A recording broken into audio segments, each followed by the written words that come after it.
বিদ্যাঙ্গন YouTube চ্যানেলে সকল নবম শ্রেণীর ছাত্রছাত্রীদের স্বাগত। আজকে আমাদের আলোচনার বিষয় হলো ভূগোল। মান 2, মান 3 এবং মান 5-এর যে প্রশ্নগুলো তোমাদের ফাইনাল পরীক্ষায় আসতে চলেছে সেই প্রশ্নগুলোই আজকে তোমাদেরকে বলে দেবো।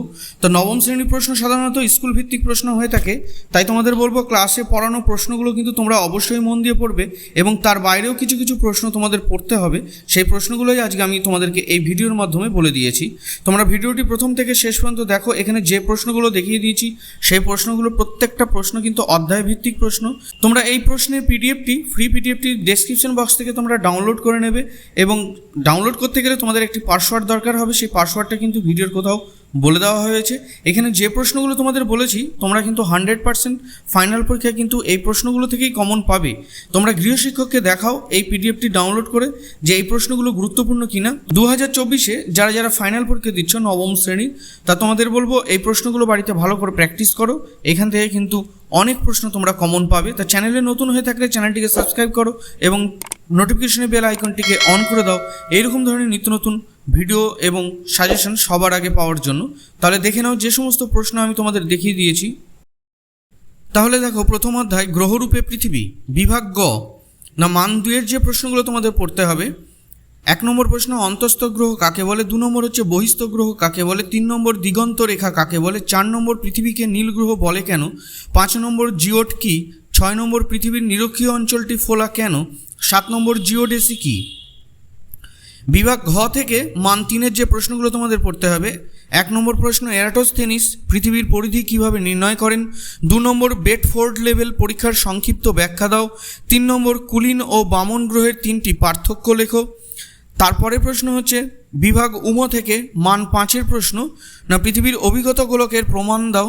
2 নম্বর হচ্ছে জিপিএসের ব্যবহার লেখো। তাহলে প্রথম অধ্যায় থেকে মান 2, মান 3 এবং মান 5-এর এই প্রশ্নগুলো তোমরা রেডি করবে। তারপরে চলে আসছি দ্বিতীয় অধ্যায়, অর্থাৎ পৃথিবীর গতিসমূহ।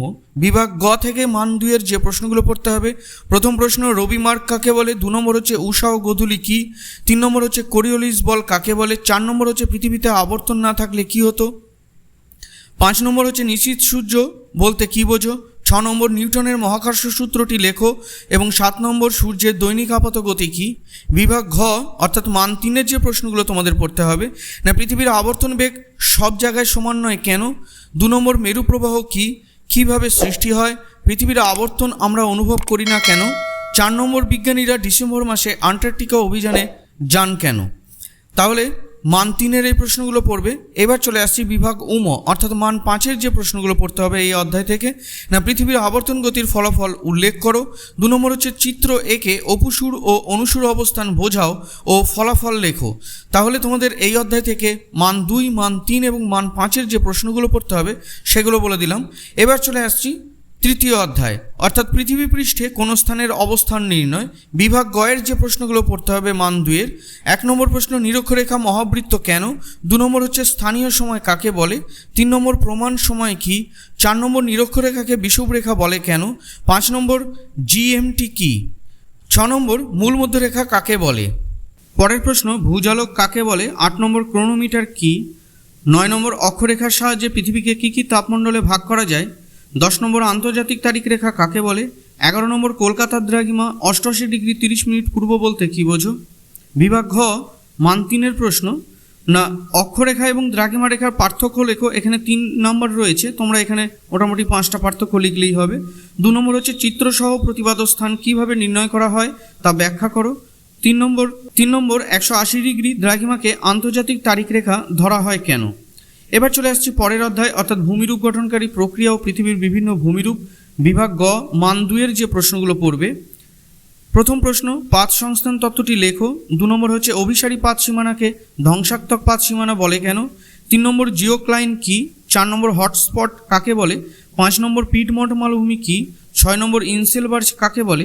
7 নম্বর পামিরকে পৃথিবীর ছাদ বলে কেন? 8 নম্বর মালভূমির অন্য নাম টেবিল ল্যান্ড কেন? 9 নম্বর মোনাডনক কি?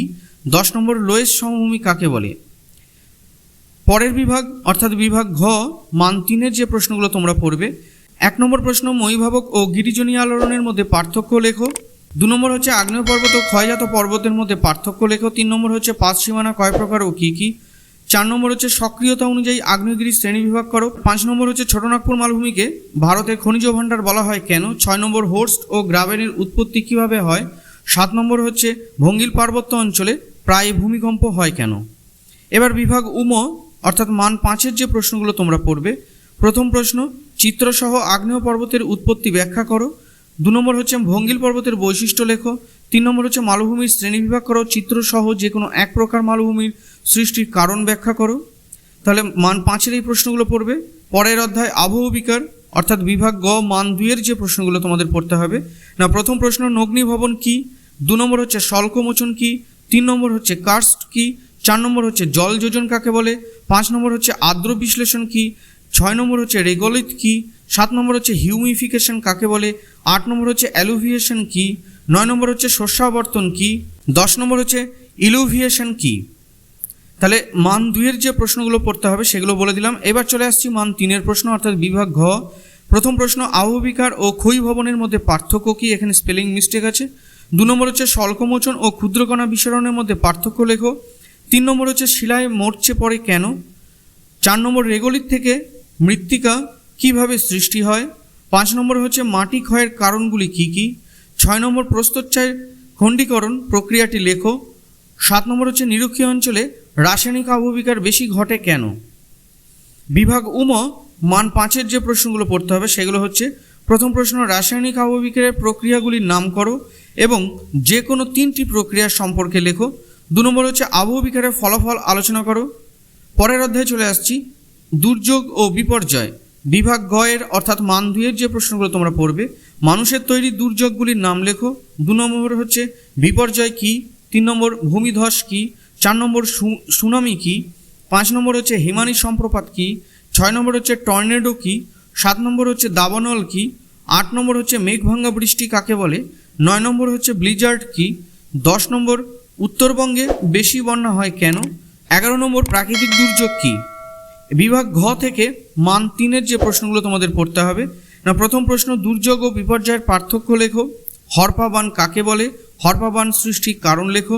3 নম্বর হিমালয় পার্বত্য অঞ্চল ভূমিকম্প প্রবণ কেন? 4 নম্বর বিপর্যয় মোকাবিলায় শিক্ষার্থীদের ভূমিকা কতখানি তা আলোচনা করো। তাহলে এই প্রশ্নগুলো পড়বে মান 3-এর জন্য। এবার বিভাগ উম এই অধ্যায় থেকে অর্থাৎ মান 5-এর এই অধ্যায় থেকে কোনো রকম প্রশ্ন তোমাদের আসে না, তাই এখান থেকে কোনো রকম বড় প্রশ্ন তোমাদের দিইনি। পরের অধ্যায় অর্থাৎ ভারতের সম্পদ এই অধ্যায় থেকে মান 2-এর যে প্রশ্নগুলো তোমাদের পড়তে হবে। প্রথম প্রশ্ন, পুনর্ভব সম্পদ কাকে বলে? 2 নম্বর হচ্ছে পরিবেশ বান্ধব সম্পদ কি? 3 নম্বর হচ্ছে আন্তর্জাতিক সম্পদ কি? 4 নম্বর সবুজ জ্বালানি কি? 5 নম্বর পারমাণবিক শক্তির উৎপাদনের কাঁচামাল কি কি? 6 নম্বর পিগ আয়রন, স্পেলিংটা মিস্টেক আছে, পিগ আয়রন কাকে বলে? 7 নম্বর কোক কয়লা কাকে বলে বা কোক কয়লা কি? 8 নম্বর জলবিদ্যুৎকে সাদা কয়লা বলে কেন? 9 নম্বর ভূতাপ শক্তির উৎস কি? 10 নম্বর কালো হিরে কাকে বলে এবং কেন? বিভাগ ঘ থেকে যে প্রশ্নগুলো পড়তে হবে অর্থাৎ মান 3-এর প্রশ্ন। প্রথম প্রশ্ন, জ্ঞান হলো সম্পদের প্রকৃত জননী, কারণ ব্যাখ্যা করো। 2 নম্বর হচ্ছে সম্পদের কার্যকারিতা তত্ত্ব বলতে কী বোঝায়? 3 নম্বর হচ্ছে পুনর্ভব সম্পদ এবং অপুনর্ভব সম্পদের পার্থক্য লেখো। 3 নম্বর রয়েছে অন্তত 5টা পার্থক্য লিখবে। 4 নম্বর লৌহ আকরিকের মানের পরিমাণের উপর ভিত্তি করে শ্রেণীবিভাগ করো। 5 নম্বর খনিজ তেল থেকে কী কী উপজাত দ্রব্য পাওয়া যায়? 6 নম্বর সৌর বিদ্যুতের সুবিধা এবং অসুবিধাগুলি আলোচনা করো। এবার চলে আসলাম বিভাগ উম অর্থাৎ মান 5-এর প্রশ্ন। প্রথম প্রশ্ন যেগুলো পড়বে, সম্পদ সংরক্ষণের উপায়গুলি কি কি? 2 নম্বর হচ্ছে আকরিক লোহার ব্যবহার লেখো। 3 নম্বর হচ্ছে কয়লা ব্যবহার লেখো। 4 নম্বর উত্তর ভারতের তুলনায় দক্ষিণ ভারতের অধিক জলবিদ্যুৎ উৎপাদন কেন্দ্র গড়ে উঠেছে কেন? 5 নম্বর হচ্ছে চিরাচরিত এবং অচিরাচরিত শক্তির মধ্যে তুলনা করো। এবার চলে আসছি অধ্যায় পশ্চিমবঙ্গ থেকে। এইখান থেকে যে প্রশ্নগুলো তোমাদের পড়তে হবে মান 2-এর জন্য বিভাগ গ। প্রথম প্রশ্ন, বরেন্দ্রভূমি ও দিয়ারা কি? 2 নম্বর পশ্চিমবঙ্গের সক্রিয় বদ্বীপ অঞ্চলের মাটি লবণাক্ত কেন? তারপরে প্রশ্ন, পশ্চিমবঙ্গের কোন অংশ মৃত বদ্বীপ এবং কেন? 4 নম্বর উত্তরবঙ্গের ত্রাসী নদী কোন নদীকে বলা হয়? 5 নম্বর রবি শস্য কাকে বলে? 6 নম্বর পশ্চিমবঙ্গকে নদীমাতৃক রাজ্য বলে কেন? 7 নম্বর ভাবর কি? 8 নম্বর তথ্য প্রযুক্তি কি? 9 নম্বর আউটসোর্সিং কি? 10 নম্বর পশ্চিমী ঝঞ্ঝা কি? এবার চলে আসছি বিভাগ ঘ অর্থাৎ মান 3-এর প্রশ্ন। তাহলে পশ্চিমবঙ্গ অধ্যায় থেকে মান 3-এর যে প্রশ্নগুলো তোমরা পড়বে, প্রথম প্রশ্ন, পশ্চিমবঙ্গের সীমানা নির্দেশ করো। 2 নম্বর হচ্ছে পশ্চিমবঙ্গের সুন্দরবন অঞ্চলের বৈশিষ্ট্য লেখো। 3 নম্বর হচ্ছে উত্তরবঙ্গের নদ নদীর সংক্ষিপ্ত ব্যাখ্যা দাও। 4 নম্বর পশ্চিমবঙ্গের জলবায়ুতে হিমালয়ের প্রভাব আলোচনা করো। 5 নম্বর কালবৈশাখী ও লু এর সংক্ষিপ্ত ব্যাখ্যা দাও। 6 নম্বর পশ্চিমবঙ্গের হিমালয় পার্বত্য অঞ্চলে কী কী ধরনের উদ্ভিদ জন্মায়। 7 নম্বর ম্যানগ্রোভ অরণ্যের বৈশিষ্ট্যগুলি লেখো। 8 নম্বর পশ্চিমবঙ্গের কৃষি সমস্যাগুলি কী কী। 9 নম্বর পশ্চিমবঙ্গের শিল্পের সমস্যাগুলি কী কী। 10 নম্বর পশ্চিমবঙ্গের নদ নদীর সঙ্গে দক্ষিণবঙ্গের নদ নদীর পার্থক্য লেখো। এবার বলছি বিভাগ উম অর্থাৎ মান 5-এর যে প্রশ্নগুলো পড়বে না, পশ্চিমবঙ্গের পার্বত্য ও মালভূমি অঞ্চলে ভূপ্রকৃতির তুলনা করো। 2 নম্বর পশ্চিমবঙ্গের জলবায়ুর ওপর মৌসুমী বায়ুর প্রভাব লেখো। 3 নম্বর ধান অথবা পাট উৎপাদনে অনুকূল পরিবেশ আলোচনা করো। 4 নম্বর হুগলি নদীর উভয় তীরে অসংখ্য পাট শিল্প গড়ে ওঠার কারণ কি। 5 নম্বর পশ্চিমবঙ্গের তথ্য প্রযুক্তি শিল্পের উন্নতির কারণ কি। 6 নম্বর কলকাতা বন্দর গড়ে ওঠার কারণ ব্যাখ্যা করো। 7 নম্বর ভূগর্ভস্থ জলের বহুমুখী ব্যবহার ও তার ফলাফলগুলি আলোচনা করো। লাস্ট অধ্যায় অর্থাৎ মানচিত্র ও স্কেল, এই অধ্যায় থেকে যে প্রশ্নগুলো তোমরা পড়বে মান 2-এর জন্য। প্রথম প্রশ্ন, মানচিত্র কাকে বলে। 2 নম্বর ক্ষুদ্র স্কেলের মানচিত্র কাকে বলে। 3 নম্বর বৃহৎ স্কেলের মানচিত্র কাকে বলে। 4 নম্বর মানচিত্র চার্ট কাকে বলে। 5 নম্বর মৌজা মানচিত্র কি। 6 নম্বর ভগ্নাংশ সূচক স্কেলের 2টি সুবিধা ও 2টি অসুবিধা লেখো। 7 নম্বর রৈখিক স্কেল কি। 8 নম্বর ভার্নিয়ার স্কেল কি। 9 নম্বর কার্টোগ্রাফি কাকে বলে। বিভাগ ঘ অর্থাৎ মান 3-এর জন্য যে প্রশ্নগুলো তোমরা পড়বে, মৌজা মানচিত্রের গুরুত্ব ও বৈশিষ্ট্য লেখো। 2 নম্বর হচ্ছে RF থেকে কিভাবে বিবৃতিমূলক স্কেল নির্ণয় করা যায়। 3 নম্বর হচ্ছে রৈখিক স্কেলের সুবিধা ও অসুবিধা লেখো। 3 নম্বর হচ্ছে 3টে করে লিখবে, সুবিধা 3টি এবং অসুবিধা 3টি। 4 নম্বর ট্রপোগ্রাফিক্যাল মানচিত্র কী কী কাজে লাগানো হয়। বিভাগ উম অর্থাৎ মান 5-এর জন্য যে প্রশ্নগুলো পড়বে, প্রথম প্রশ্ন, স্কেলের শ্রেণী বিভাগ করে যে কোনো 2 ধরনের স্কেলের সম্পর্কে বিশদে লেখো। 2 নম্বর হচ্ছে বিভিন্ন ধরনের বিষয় ভিত্তিক মানচিত্র শ্রেণীবিভাগ করো ও ব্যাখ্যা দাও। তাহলে মানচিত্র এবং স্কেল থেকে মান 5-এর যে প্রশ্নগুলো পড়তে হবে সেগুলো তোমাদের বলে দিলাম। যে অধ্যায়গুলো থেকে তোমাদের যে প্রশ্নগুলো বলেছি, তোমরা এই প্রশ্নগুলো পরীক্ষার আগের মুহূর্ত পর্যন্ত ভালো করে রিভিশন দাও। তোমরা কিন্তু এখান থেকে ফাইনাল পরীক্ষায় অনেক প্রশ্নই কমন পাবে। তাই প্রত্যেককে বলবো, ভূগোলের যদি নিয়ে কোনো টেনশন থাকে সেই টেনশন ছেড়ে ফেলে দাও এবং এই প্রশ্নগুলো পড়ো। এই প্রশ্নগুলো পড়লে তোমরা কিন্তু ফাইনাল পরীক্ষায় খুব ভালো নম্বর তুলতে পারবে, কেননা তোমাদের পরীক্ষায় কিন্তু এই ধরনের প্রশ্নই কিন্তু আসবে। তোমরা বারে বারে এই প্রশ্নগুলো প্র্যাকটিস করো চিত্রসহ। হ্যাঁ, যে প্রশ্নের উত্তরগুলো চিত্র হবে সেগুলো চিত্রসহ প্র্যাকটিস করো, তাহলে কিন্তু ভূগোলে অবশ্যই ভালো নম্বর তুলতে পারবে।